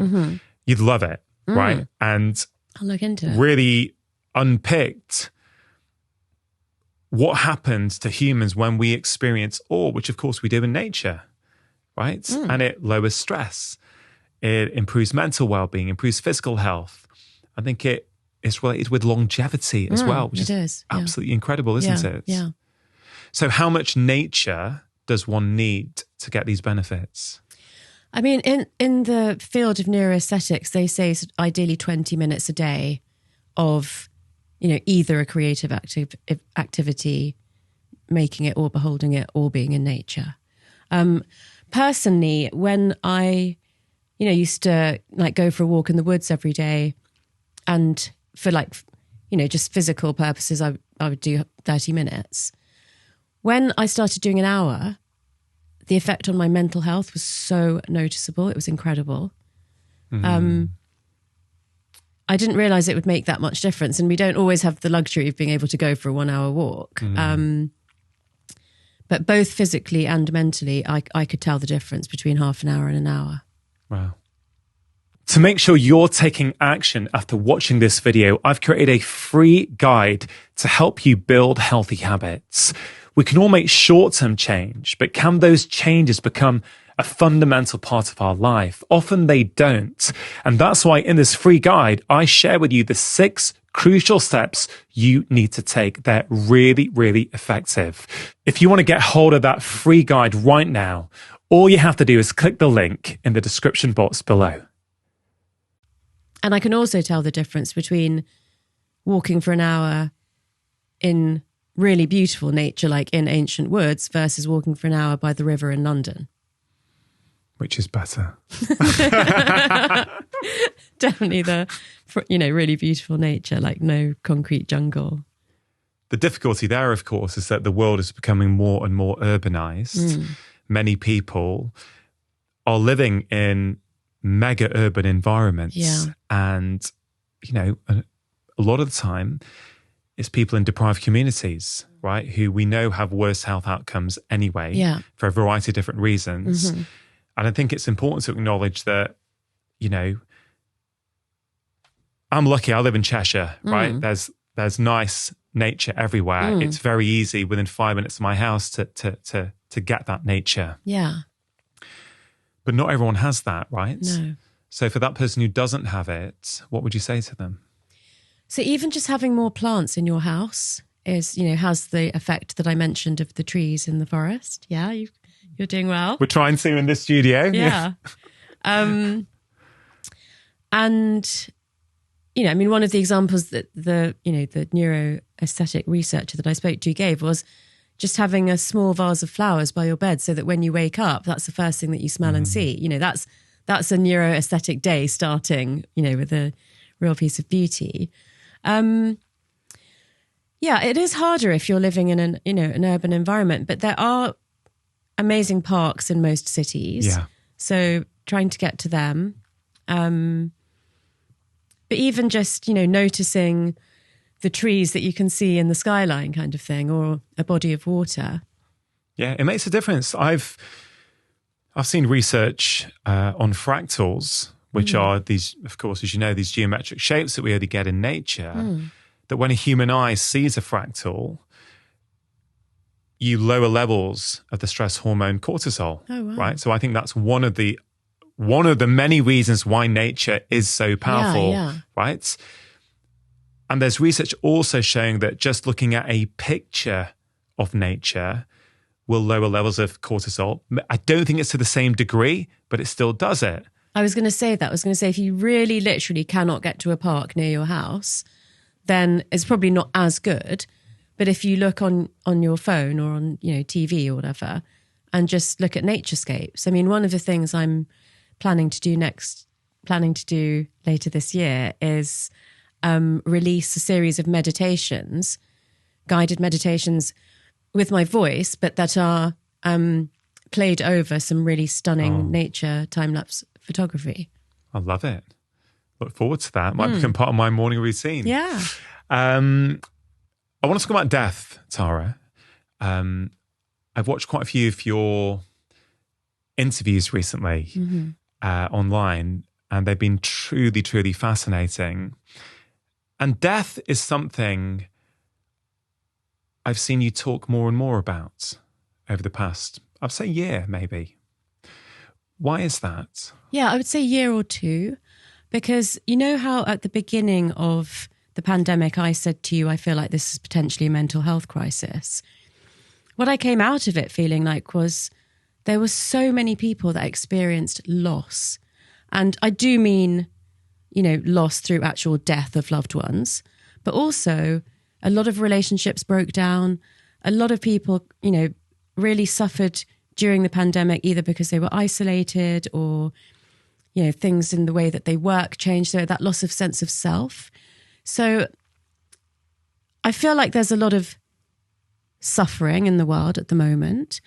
And I also feel like we are more lost and disconnected than I think we've ever been before.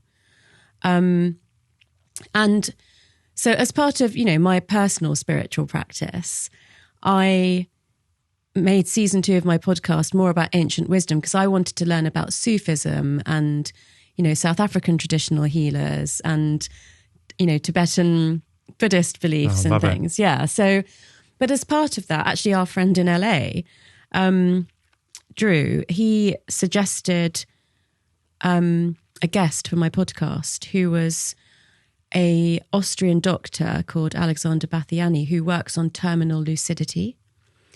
And terminal lucidity is when people who have some kind of brain damage or reduced consciousness because they've had a stroke or they've got dementia suddenly become lucid, completely lucid. So people who've forgotten that they even had children suddenly remember the names of their children and tell them that they love them and have a conversation with them that was like completely normal until a few years ago.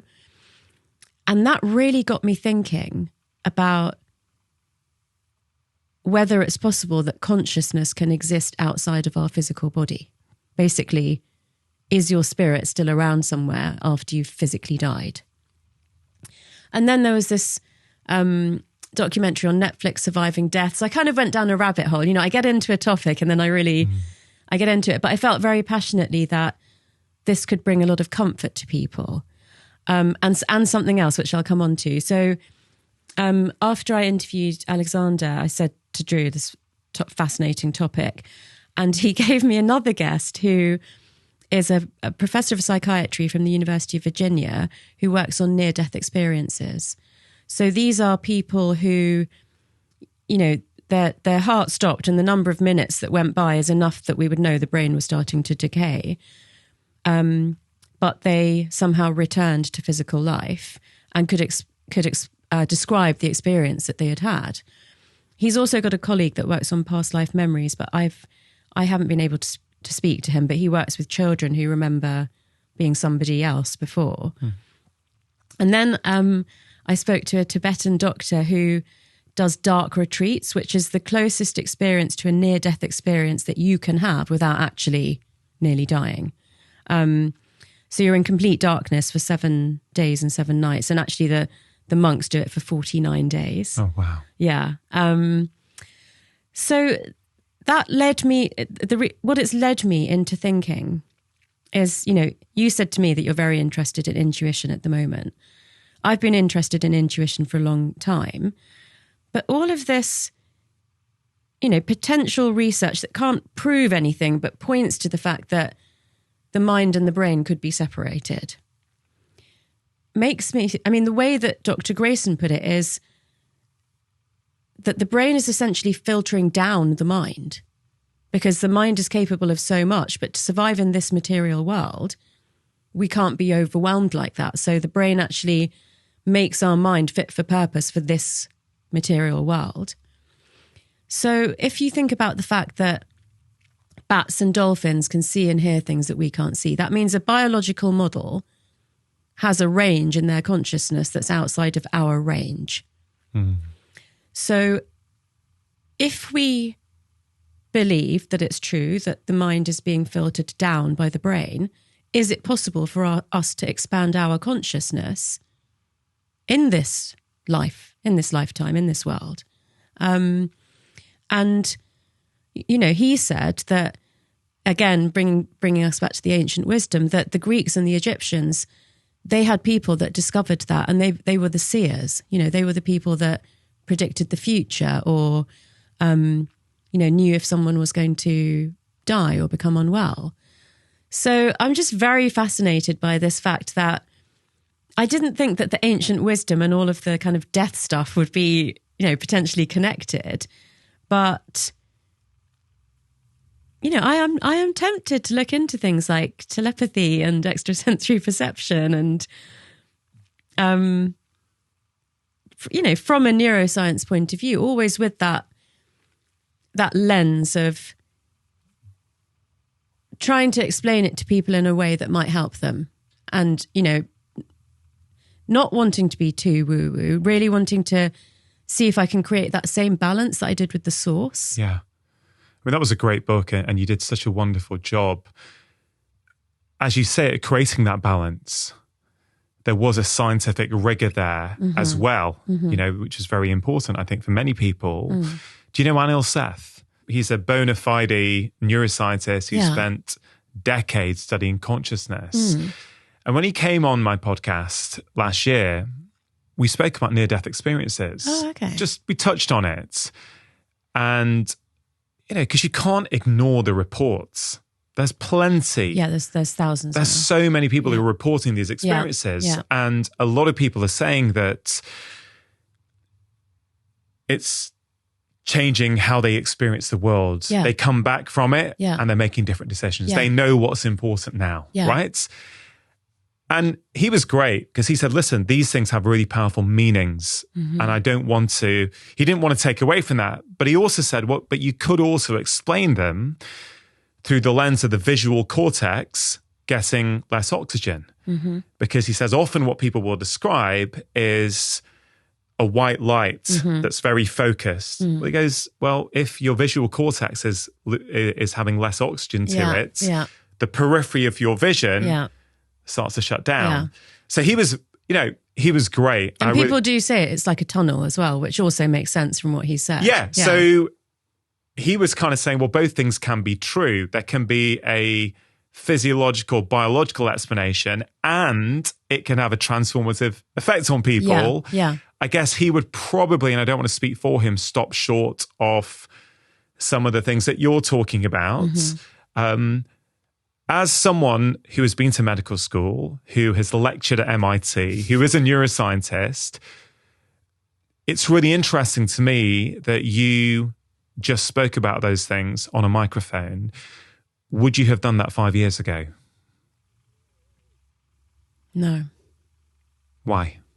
Well, 5 years ago, I think I'd written the source, but it hadn't come out yet. And so at that stage, by writing it, I was like, so I can use cognitive science to explain things like manifestation and visualization. But I was still unsure about whether those two things should be together in my career as a scientist, and particularly as representing MIT. It was when the book came out, the response that it got, that really had a big impact on me. So, it had an impact on me to see that I could make sense of things like that with cognitive science, but it had more of an impact on me, the sort of comments that I got from both from people I know and, just on Instagram. And I think the pandemic, you could say allowed or pushed me further down the spiritual route. I also have a friend who used to be a client of mine who I met at MIT when he took my class, who's got this like eclectic, fascinating background with a lot of spiritual knowledge. And we started speaking a lot. That got me really interested. So I would have to say with that, I'm going to answer your question with something that we've discussed, which was my intuition told me I cannot keep doing corporate work. I have to go down this road. I still can't tell you why. But I think, it's becoming a bit clearer. And also, I think something that's been really helpful for me is that I have a lot of icons who are either a doctor or a scientist or both that have gone down a very spiritual path. Deepak Chopra, Daniel Siegel, Bruce Lipton. And And I remember when I was younger thinking, like, you know, why have they done that? Or how could they have done that? Or, you know, kind of, and now it makes sense to me because it's a natural persuasion for me, but also I've got evidence of these, you know, other people. And I think it is because I love science, but it's possible that it is reducing our human experience. 100%. But we're all biased by our own experiences, right? We can try not to be, but I think most of us are, you know, as we mentioned, you know, we build up a pattern of things that we see and that then becomes, in many ways, how we view the world. Yeah. Through the lens of medical school training, the amount of patients I've seen over the years who medical school training didn't help me get better, right? That's the truth. It's like, I don't know what's going on here, but I've not got any tools from my training that's going to help this person. So let me just sit and listen and try and learn something and try and see if together we can make sense of this. Yeah. I love science, right? But science does not explain everything about life. In fact, you can argue that that's the job of science, is to try and understand the reality of life. Yeah. And it's a best guess based upon the data you have at that time. Yeah. It's not fact. It's not like a proven truth that can never be questioned. No. And it often is put out like that these days. It's like, well, sometimes we don't have science to prove something. It's like, yeah, it doesn't mean it's not true. It just means we don't know yet how to explain that.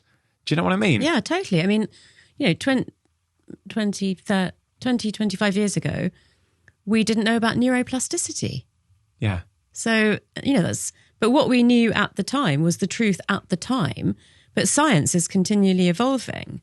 Just give us a one-liner on neuroplasticity. So we used to believe that by the time you stopped physically growing, that your brain was then fixed and that it never changed, so that your personality, your IQ, your creativity, those things couldn't change throughout your life. But now we know that the brain actively grows and changes till we're about 25. And that if you know, take on new experiences, you learn new things, then you can keep, you know, changing your brain. So the fact that the brain is flexible, what we in science terms call plastic. I mean, I remember when I was at medical school, which was a bit before you, there was a discovery about the pancreas that we'd never known before. And I remember thinking, humans have had a pancreas for like tens of thousands of years. But we never knew these particular cells that existed in the pancreas. Yeah. I don't know if you heard this at medical school. We were told in first year by one of our professors that 50% of what you learn is going to be shown to be untrue. The problem is we don't know which 50%. Oh, no.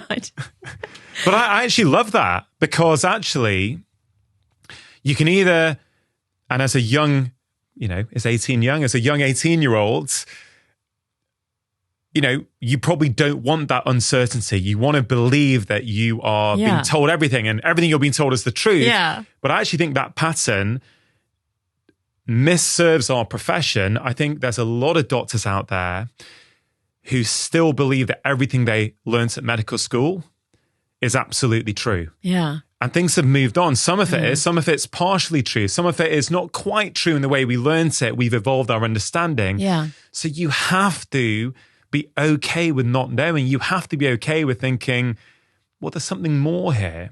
Yeah. I mean, let's just go back to death for a minute, Tara, right? Because I think what you said is really interesting.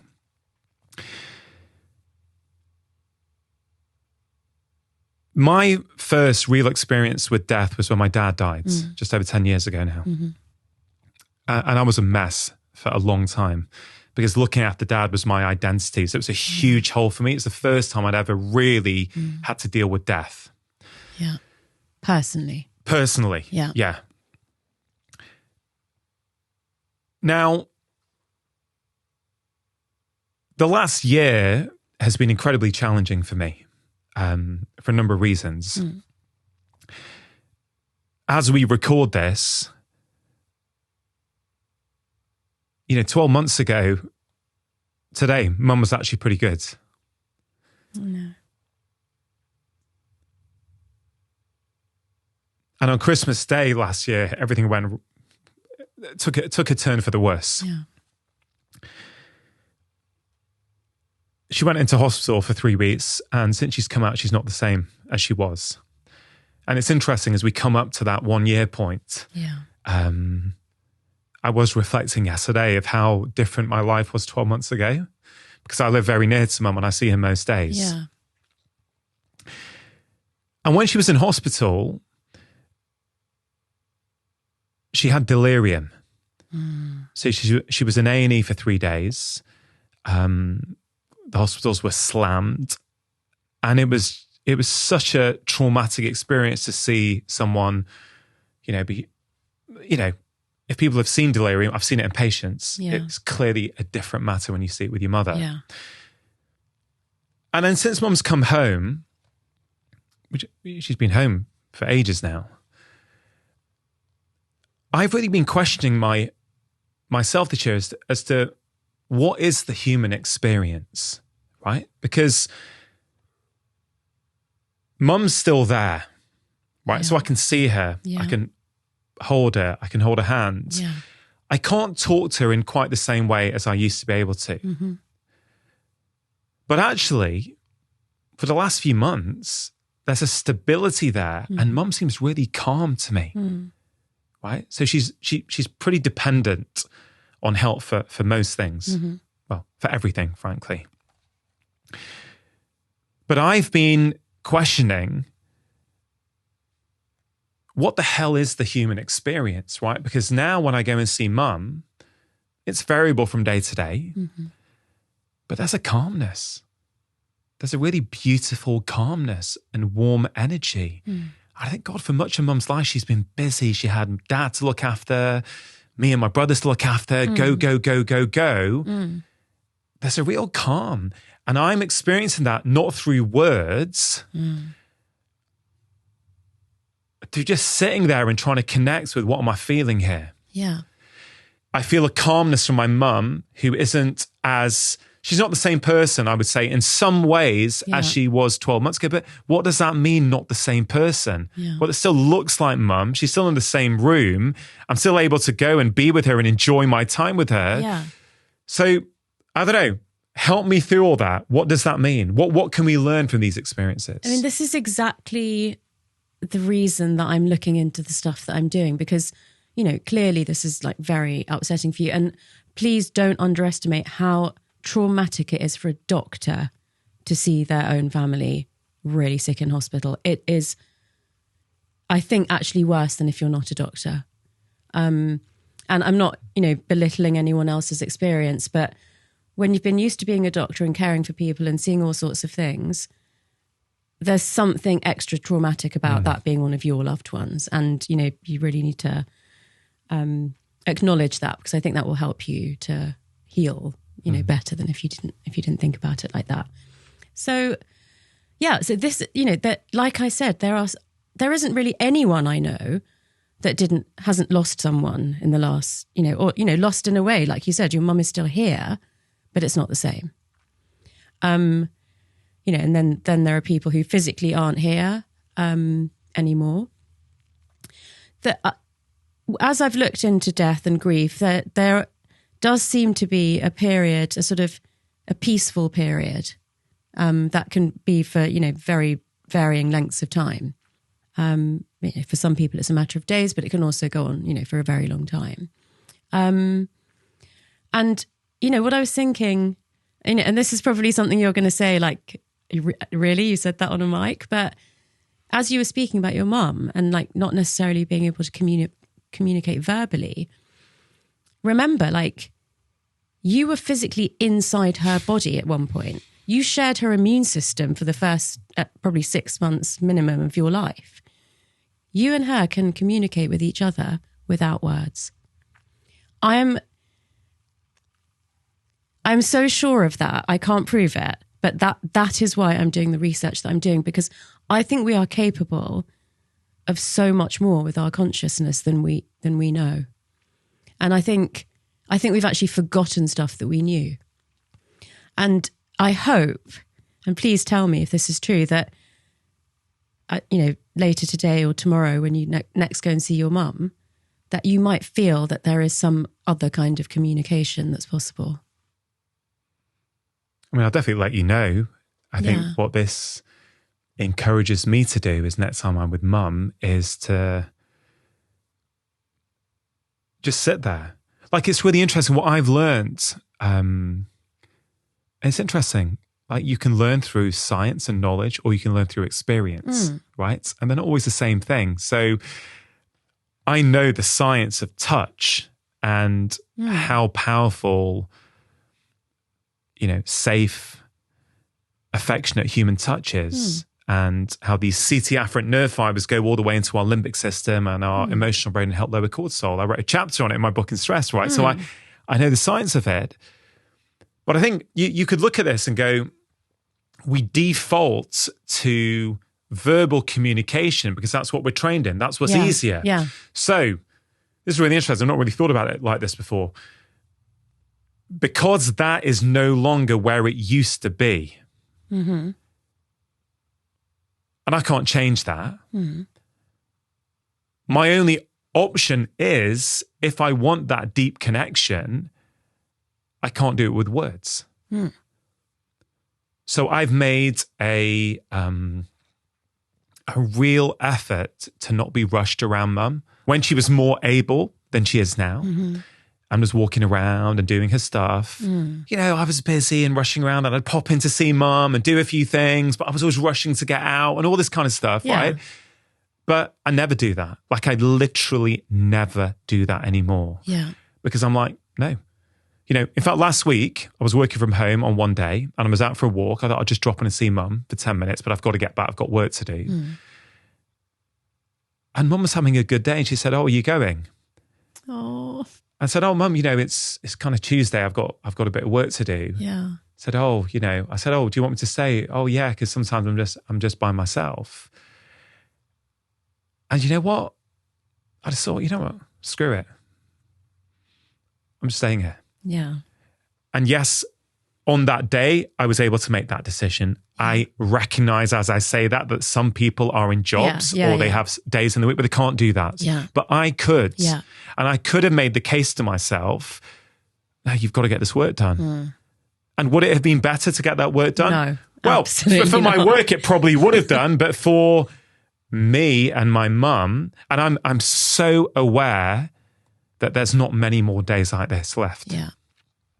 And so I want to be present for them all. And just finishing the loop of what I was saying before is, I'll just sit there and I'll hold and I'll stroke.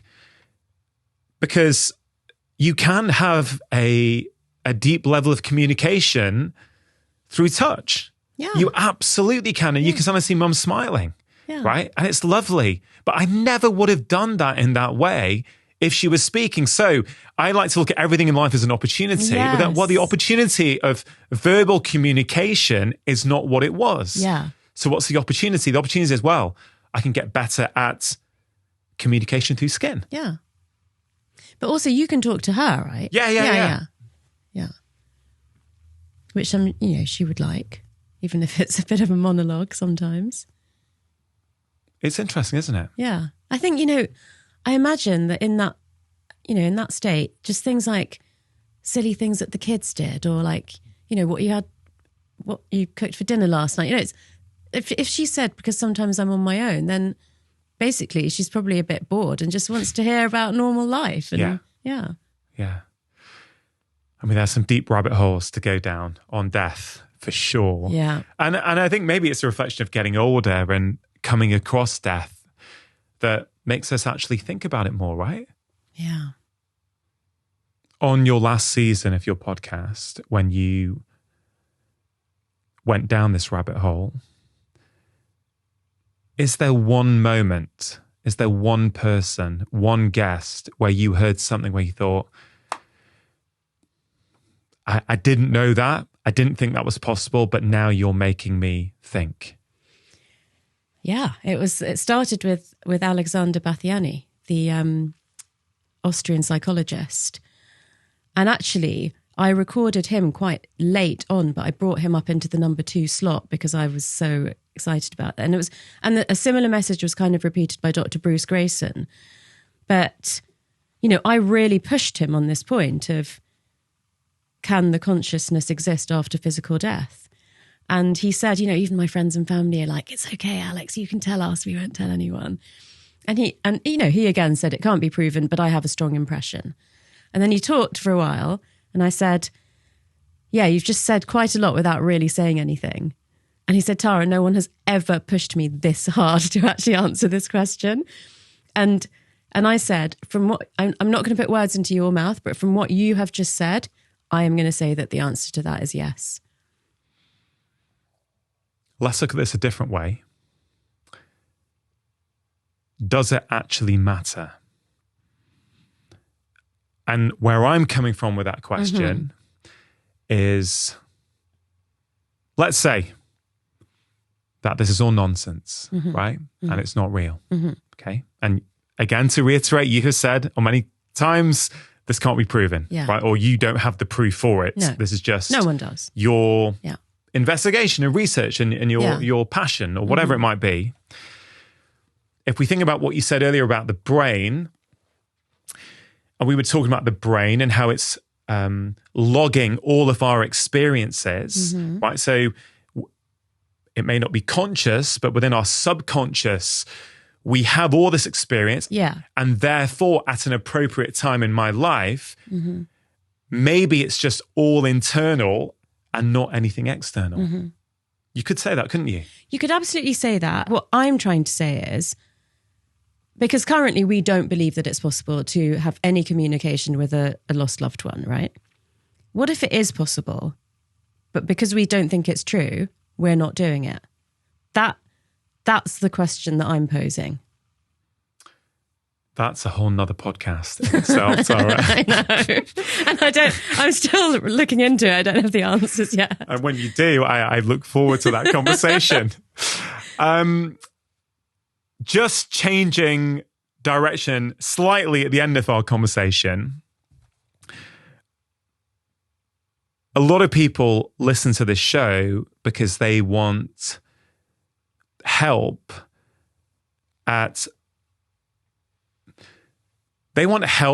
in leading more meaningful, happier, healthier lives, right? We've covered a lot. I think there's been lots of practical guidance woven in throughout our conversation. I certainly hope so. Yeah.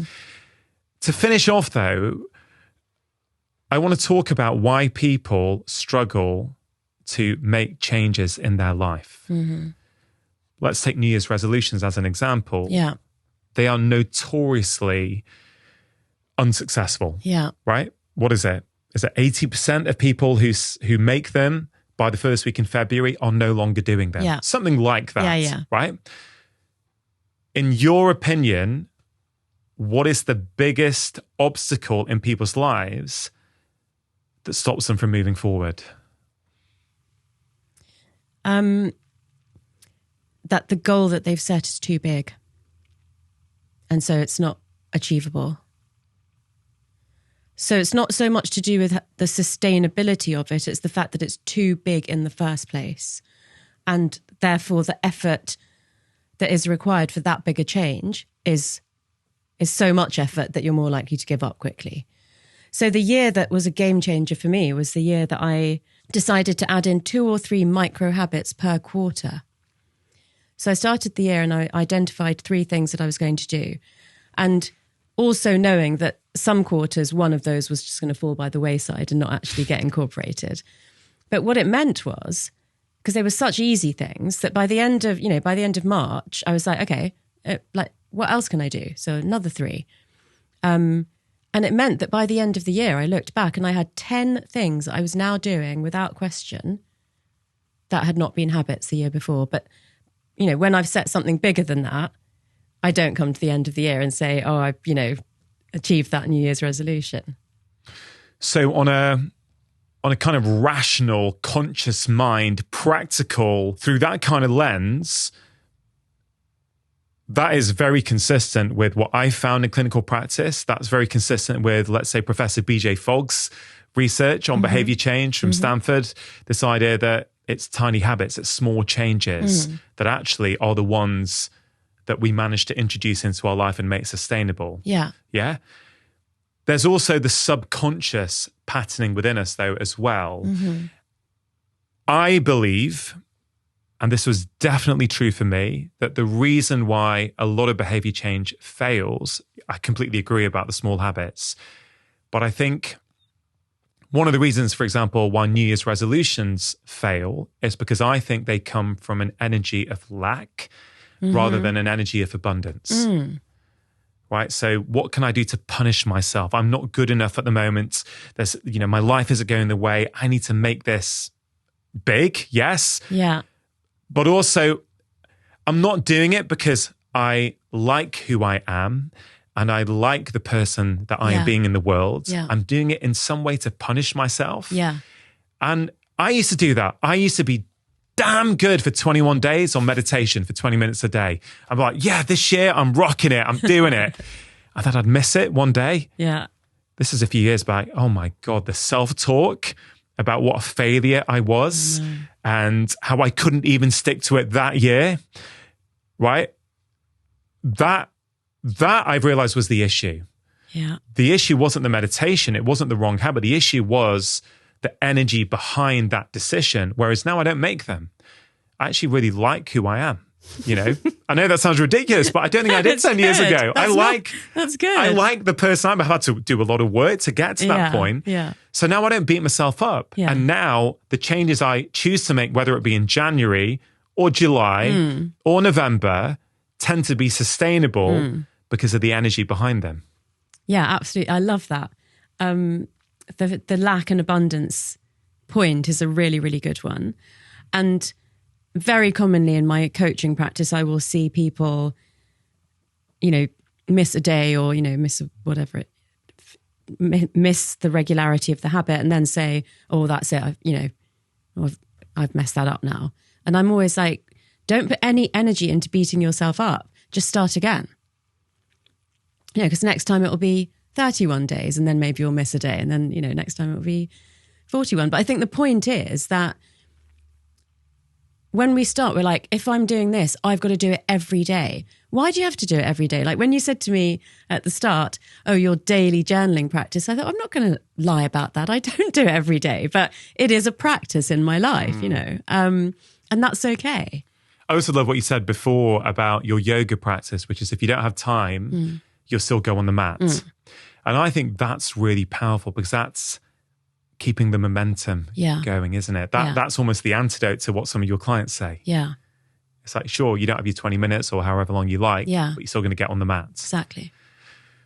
Tara, I love talking to you. This conversation certainly went in some areas I wasn't expecting it to. I have learned over the years not to expect anything on these conversations and just trust and see where it goes and see what the energy is between us on any given day. And I don't think it could have been better than this. So. Well, I loved it. And I think people really warm to you.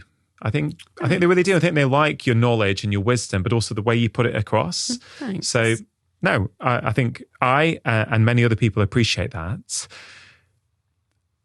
Well, thank you for trusting me and going into some areas that I know that you weren't necessarily willing to. No, well, look, they're meant to be two-way conversations. Yeah. To finish off, simple question. In all of your experience, doctor, neuroscientist, coach, lecturer, whatever it might be, what are some of the most impactful changes and lifestyle choices that people can bring into their lives that will improve the quality of them immediately? I'm going to start with some really simple, basic ones because I think it's always worth repeating these.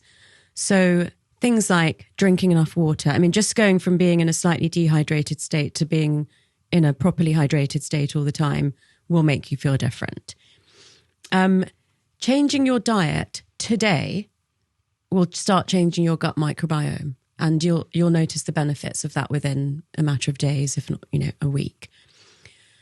Getting enough sleep and going to bed and waking up at regular times has been shown to be really important. But then I'd like to slightly switch and say that the more recent research on the benefits to your mental health, your health and longevity of spending time in nature and having really positive, meaningful social connections and having a purpose that transcends yourself. These are the three things that I'm more focused on now, having kind of, got the basics mostly right. Love it. Brilliant advice. Thanks for coming on the show, Tara. Thank you for having me. Click here for a powerful conversation with an incredible Buddhist monk who's got life lessons to share that will help you immediately with your health and your happiness. It's only when you learn what to do with your unhappiness that you can really break through and find stable happiness. We are all drowning in addictions, and they are all based on distraction. What is it we're trying to distract ourselves from?